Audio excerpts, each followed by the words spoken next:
प्रिय दर्शकों और श्रोताओं, जय सिया राम, जय श्री कृष्णा। कार्तिक मास महात्म्य का 26वां अध्याय।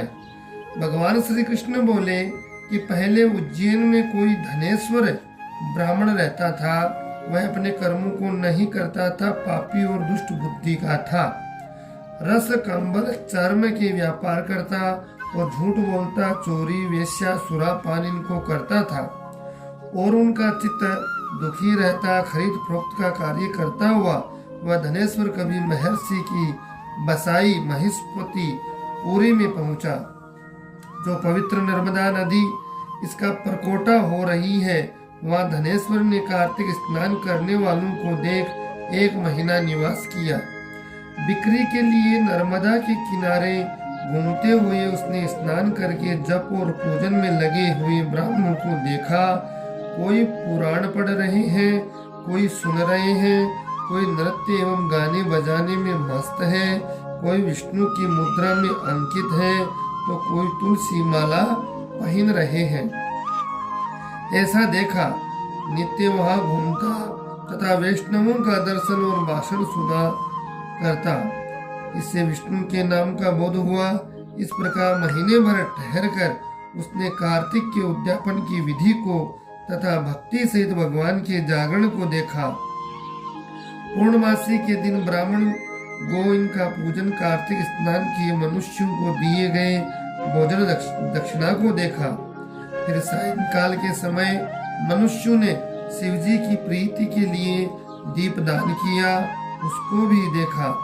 फिर पूजन आदि को देखता हुआ धनेश्वर घूम रहा था, तभी काले सर्प ने उसे काट खाया। वह व्याकुल होकर गिर पड़ा। मनुष्य उसको गिरा देख करके उसके चारों ओर इकट्ठा हो गए और तुलसी मिला जल उसके मुख में डाल दिया।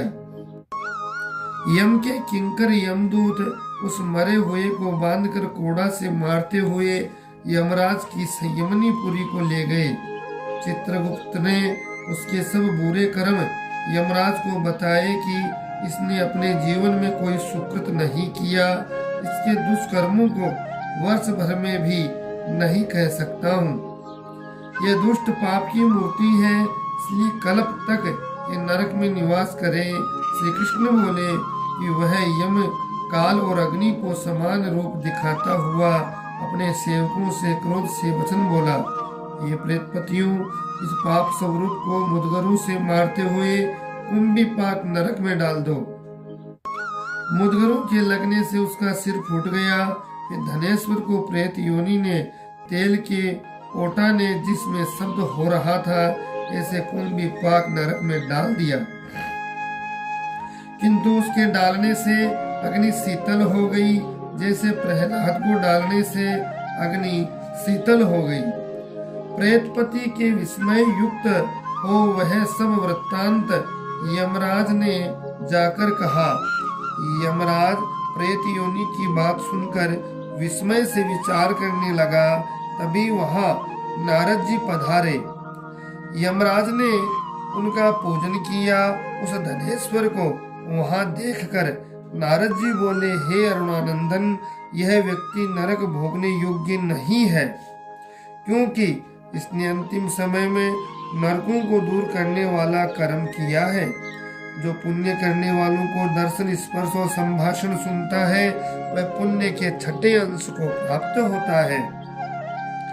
इस धनेश्वर ने अनगिनत कार्तिक वर्तियों का संसर्ग किया, इसमें से पुण्य का 6ठा अंश इसने उसकी सेवा की। इसमें संपूर्ण वर्त का भागी है, क्योंकि वर्ष से मिले पुण्य की संख्या नहीं है। भगवान कार्तिक का व्रत करने वाले मनुष्यों के बड़े पापों को भी अपने तेज से दूर कर देते हैं।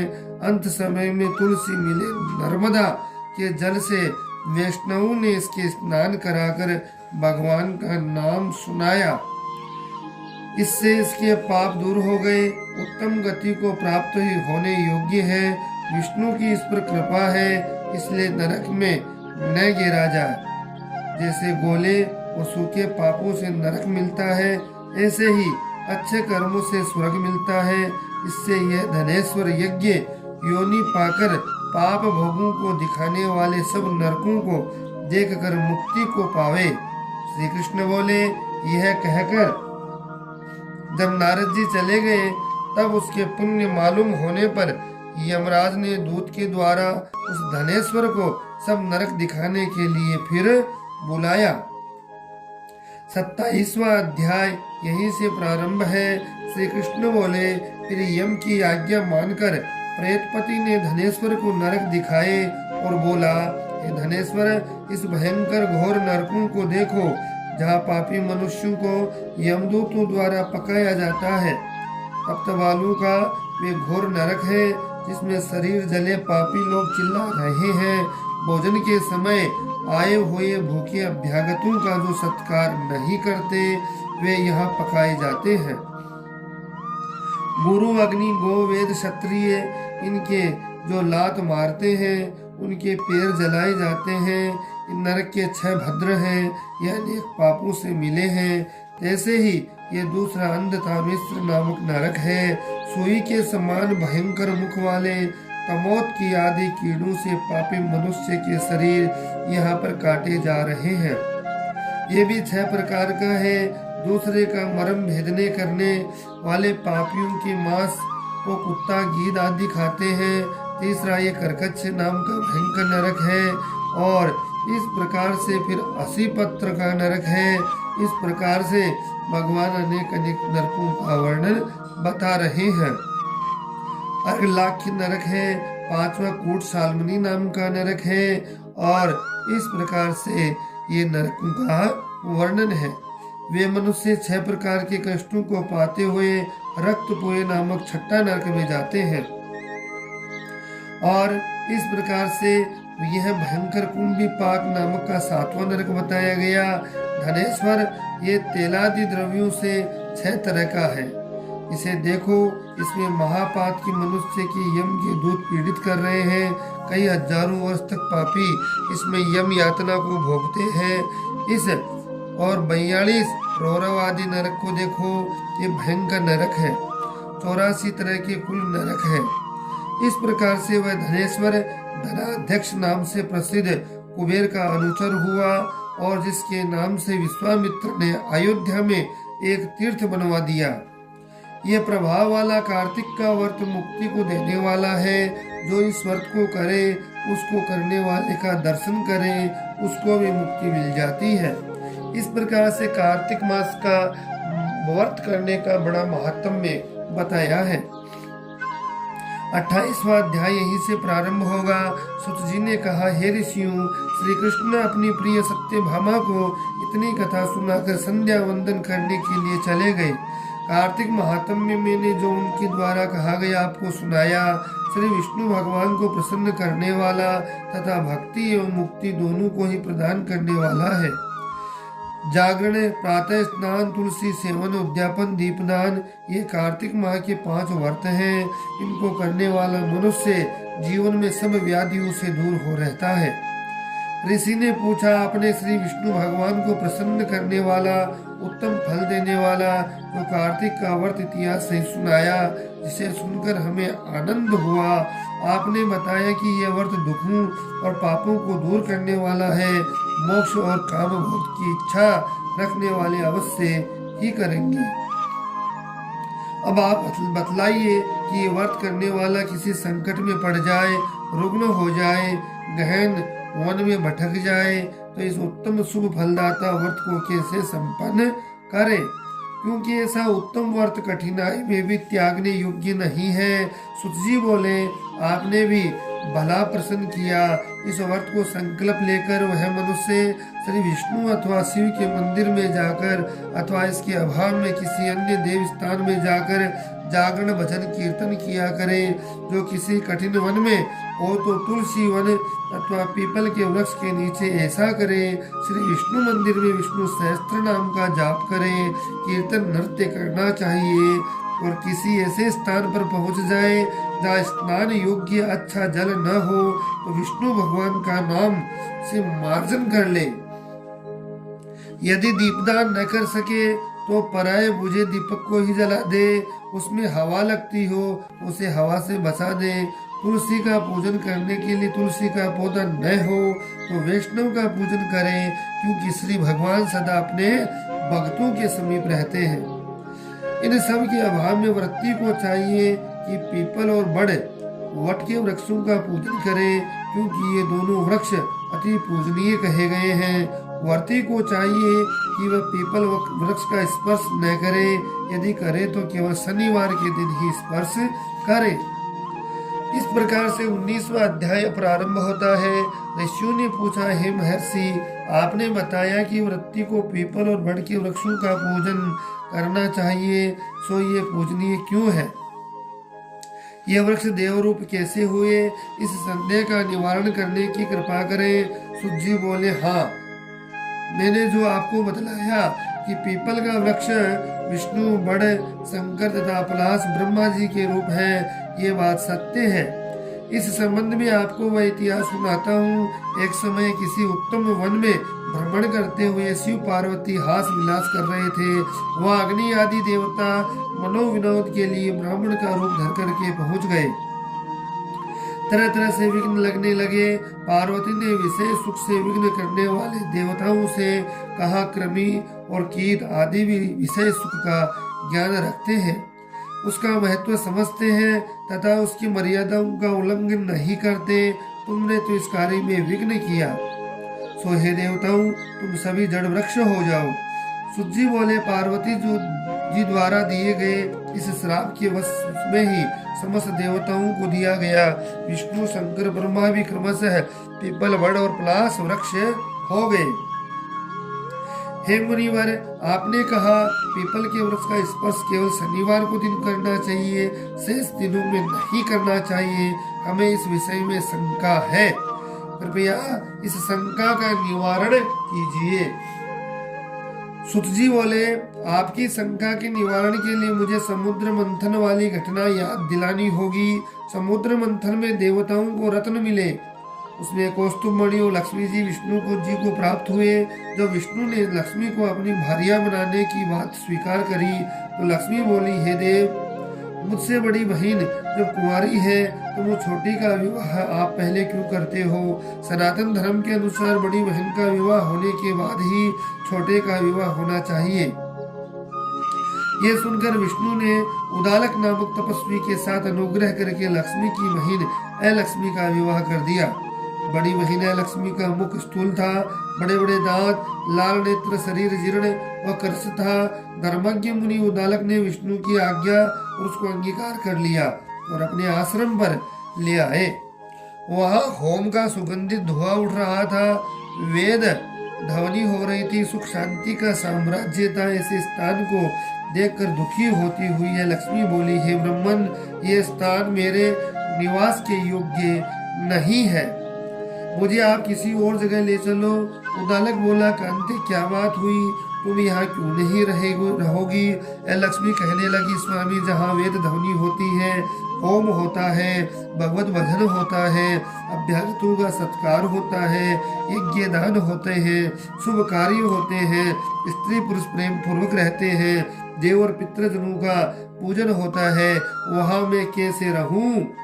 मेरा स्थान तो वहाँ है जहाँ दिन रात स्त्री पुरुष कलह होती है, जहाँ कर्कश वाणी बोली जाती है, जहाँ दुराचरण होता है, गुरु का सत्कार नहीं होता, कामचोर, आलसी, अधर्मी मनुष्यों का जहाँ निवास हो, ऐसी ही जगह मेरे लिए प्रिय है। मैं मदिरापन और गोवंश का वध करने वाले पापी हत्यारों को उत्तम मानकर उनके यहाँ निवास करती हूँ। आप उस पर कृपा करके मुझे दूसरी जगह ले चले। उद्दालक ऋषि कुछ सोचकर बोले, हे कांते, जब तक मैं तुम्हारे योग्य स्थान की खोज करूं, तुम इस पीपल वृक्ष के नीचे रहो। सूत जी बोले, इस प्रकार उस पीपल वृक्ष के नीचे लक्ष्मी को बैठा कर उदालक ऋषि उसके लिए उपयुक्त स्थान खोजने चले गए। लक्ष्मी उनकी काफी समय तक प्रतीक्षा करती रही, लेकिन उदालक न लौटे। अपने का स्वामी द्वारा त्यागी हुई जानकर वह पीपल वृक्ष के नीचे बैठकर विलाप करने लगी। उस विलाप और रुदन से वैकुंठ में विराज लक्ष्मी जी व्याकुल हो गई। उसने विष्णु जी से निवेदन किया, हे दयालु, आपको यदि मैं प्यारी हूँ मेरी बड़ी बहन को भी पति द्वारा त्यागी जाने से दुखी है, उसके जाकर धीरज प्रदान करो, उसे समझाओ। तब भगवान विष्णु लक्ष्मी जी के साथ वहां पहुंचकर उसे धीरज देते हुए बोले, हे ए लक्ष्मी, तू चिंता क्यों करती है?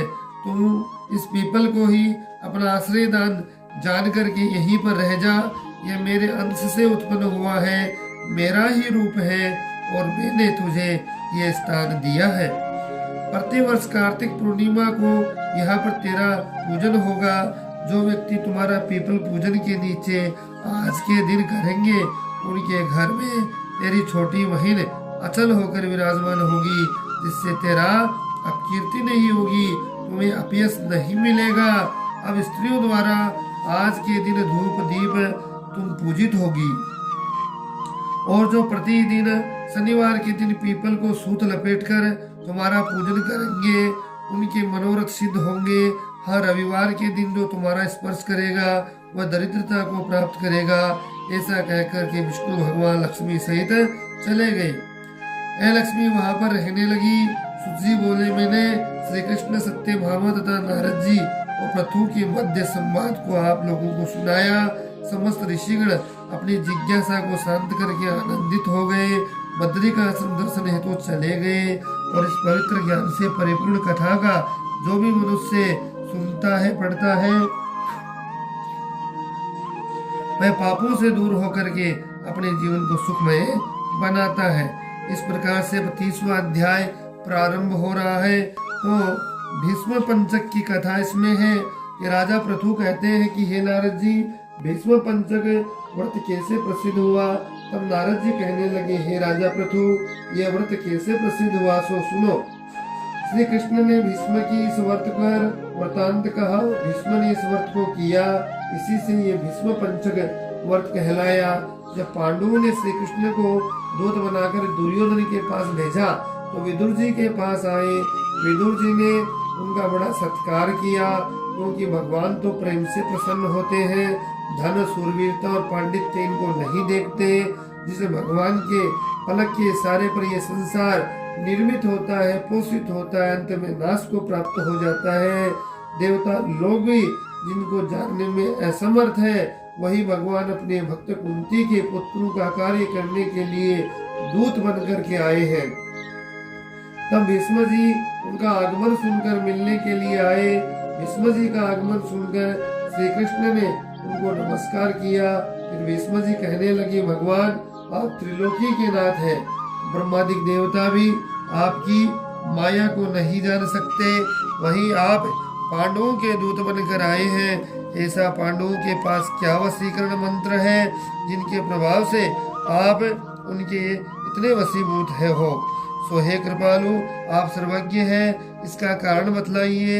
आप तो समदर्शी हैं, किंतु आप श्रद्धालुओं को छोड़कर पांडवों के दूत तक बन गए। तब श्री कृष्ण जी हंसकर कहने लगे कि हे गंगा पुत्र, यद्यपि यह बहुत गुप्त है, फिर भी मैं तुमसे कहता हूँ, इन्होंने ऐसा व्रत किया जो मुझको अति प्रिय है, उसी कारण से मैं इसके वशीभूत हूँ। अब मैं तुम्हारे प्रश्न का उत्तर देता हूँ। पूर्व काल में उज्जैन नगरी में 5 ब्राह्मण रहते थे, जिनका नाम कवि, सूची, दृढ़ दंत, हंस थे। पांचों ही वेदों को जानने वाले, रूपवान, युवावस्था को प्राप्त हो, गंधर्व विद्या में बड़े प्रवीण थे। अनेक राजसभाओं में गान विद्या दिखाते, अनेक देशों में घूमते, बहुत सा द्रव्य प्राप्त करते थे। एक समय वे मथुरापुरी में सुवीर नाम के राजा के पास गए। संगीत कला में निपुण होने के कारण उन्होंने राज्य में सभा में जाने की इच्छा की। वे 4 दिन तक उपवास करते रहे, यमुना में स्नान करते रहे। फिर उन्होंने एक मनुष्य से राजा का वृत्तांत पूछा। उसने कहा कि राजा की एक कादम्बरी नाम की स्त्री भोग पत्नी है। वह संगीत विद्या में अति निपुण, राग तथा कंठ में अति प्रवीण और नाचने में अद्वितीय तथा रूप यौवन में मनोहर है। प्रतिदिन राजा के सामने एकांत में नाचती और गाती है। ऐसा सुनकर जहाँ पर नृत्य ताल का शब्द होता था, उस स्थान के पास जाकर वे खड़े हो गए। राजा के पास आने वाले जाने वालों से कहने लगे कि बड़े दुख की बात है, राजा के समीप कोई नृत्य कला को जानने वाला ही नहीं है। वीणा में 2 तार ढीले हैं, तार बराबर नहीं, बाजे में नृत्य शुद्ध नहीं, इस प्रकार की बातें सुनकर किसी ने ये वृत्तांत जाकर राजा को सुना दिया। राजा ने पांचों को यहाँ कादम्बरी का नृत्य हो रहा है बुलाया। वे वहां जाकर राजा को आशीर्वाद देकर बैठ गए। कादम्बरी ने उनको संगीत कुशल जानकर विशेष नृत्य किया। जब उसने चक्र से ताल दिया तो उसे ब्राह्मण ने रोकी गई, उसने चक्र छोड़ दी, ताल दिया, चक्र खंडित नहीं हुआ। इस पर कादम्बरी भी उनका गुण देखकर ब्राह्मण भी दुखित हो बाहर आ गए। कादम्बरी भी लज्जित काम वशीभूत घर के अंदर उदासीन होकर रह गई। फिर चोरी से एक सखी को ब्राह्मणों के पास भेजा और प्रतिदिन आकर मुझको एकांत में अपनी अपनी विद्या गुण दिखाओ। ग्राम से दूर उत्तरी कोण में यमुना के तट पर जन रहित लता सहित एक अनंत नामक तीर्थ है। वहाँ पर पांचों में से एक एक करके आना। मैं भी वहाँ पर आऊंगी, वीणा राग की कुशलता दिखाऊंगी। इसी प्रकार तुम भी कर्म से अपना अपना गुण दिखाना। वह सखी ऐसा कहकर चली गई और श्री भगवान कहते हैं कि हे भीष्म जी, एक ब्रह्मचारी जो कि मेरा भक्त था, दुष्ट संगति भय से गांव में अति दूर वहां रहता था। उन दिनों वह भी भीष्म पंचक व्रत करता और देवालय में मेरा पूजन करता।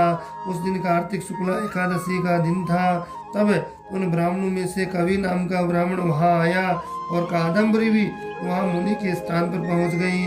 मुनि ने जैसे ही पूजा कि कवि ने भी उसी विधि से पूजा की। वे वीणा लेकर गान करने लगे और उनके गान से मुनि ने कोई क्रोध नहीं किया, क्योंकि उसने अपना मन जीता हुआ मेरे आगे दोनों ही सारी रात तक गान नृत्य करते रहे।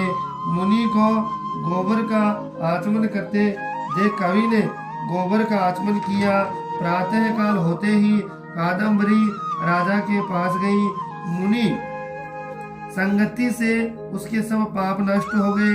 द्वादशी के दिन कवि अपना सब धन दान करके विरक्त हो गया। दूसरे दिन सूची आया और उसने भी वह उसी तरह मुनि को देखकर हमारा पूजन किया। रात भर कादम्बरी के साथ नाच तथा गान करता रहा। मुनि को गोमूत्र तथा आचमन लेते देखकर उसने भी गोमूत्र और आचमन लिया। प्रातः समय अपना सब धनादि देकर वह भी विरक्त हो गया। कहने लगा कि जिस तरह कादम्बरी का नृत्य का रूप देखकर मुनि का मन विचलित नहीं हुआ, उसी प्रकार अपने मन को वश में रखना चाहिए। इसी तरह त्रयोदशी के दिन कादम्बरी को देखने के लिए दृढ़ नाम का ब्राह्मण आया। उसने भी सब वैसा ही किया। प्रातः समय मुनि की तरह गौ का दुग्ध पीकर वैराग्य को प्राप्त होकर दंत नाम वाला ब्राह्मण आया। उस प्रकार सब क्रिया करते हुए मुनि से बचे हुए घी को पीकर शुद्ध चित्त होकर विरक्त हो गया। पूर्णवासी को हंस नामक ब्राह्मण आया। उसने भी मुनि को देखकर नमस्कार किया। ऐसे हंस नामी उस ब्राह्मण ने सत्संग से हमारी पूजा की। मुनि के बचे हुए दही को खाकर विरक्त हो गया। धनादि देकर तीर्थ यात्रा को चला गया। राजा ने कादम्बरी को मंदिर में जाना सुनकर उनको मकान में बंद कर दिया और फिर वह मंदिर में नहीं जा सकी। हमारे सामने कार्तिक के गायन करने से कादम्बरी द्रौपदी हुई और हंस नाम का ब्राह्मण कार्तिक के महीने में आंवले के नीचे श्राद्ध करने से यह युधिष्ठिर हुआ। जी हाँ, इस प्रकार से ये कार्तिक मास महात्म्य की कथा में कई प्रकार के प्रसंग है। एकादशी के दिन जागरण करने से कवि नाम का ब्राह्मण मेरा अंश अर्जुन हुआ। सूची सहदेव दंत नकुल हुआ। महापराक्रमी दृढ़ भीमसेन हुआ। इस व्रत के प्रभाव से ही हम इसके वशीभूत हैं।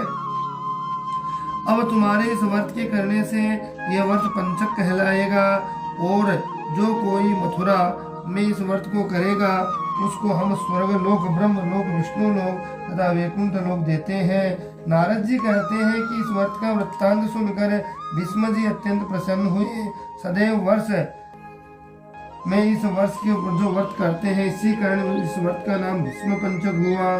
जिस समय भीष्म जी बाणों की सैया पर पड़े थे तो भगवान श्री कृष्ण उनके सम्मुख आए। तब तक देह का त्याग नहीं किया, उनके सामने खड़े रहे। सारी रात भगवान के भजन आदि गाकर भगवान को जगावे। ब्रह्म कुचर्क व्रत धारण करके पीपल, तुलसी और आंवले का विधिवत पूजन करे। दही चावल गन्ना मूली इनका दान करें, सूत से आंवला तथा पीपल को लपेटे, पूर्णिमा को श्राद्ध करें अर्थात श्रद्धा अनुसार ब्राह्मण भोजन करा करके दक्षिणा दें। इस प्रकार से 30वां अध्याय यहीं पर संपन्न और विश्राम है। 31वां अध्याय की कथा आप अगली वीडियो में सुनेंगे। कार्तिक मास महात्म्य का यह वीडियो आप लाइक शेयर सब्सक्राइब कीजिए, निरंतर अपना स्नेह प्रेम देते रहे, साथ ही घंटे के निशान को जरूर दबाएं। जय सिया राम, जय श्री कृष्णा।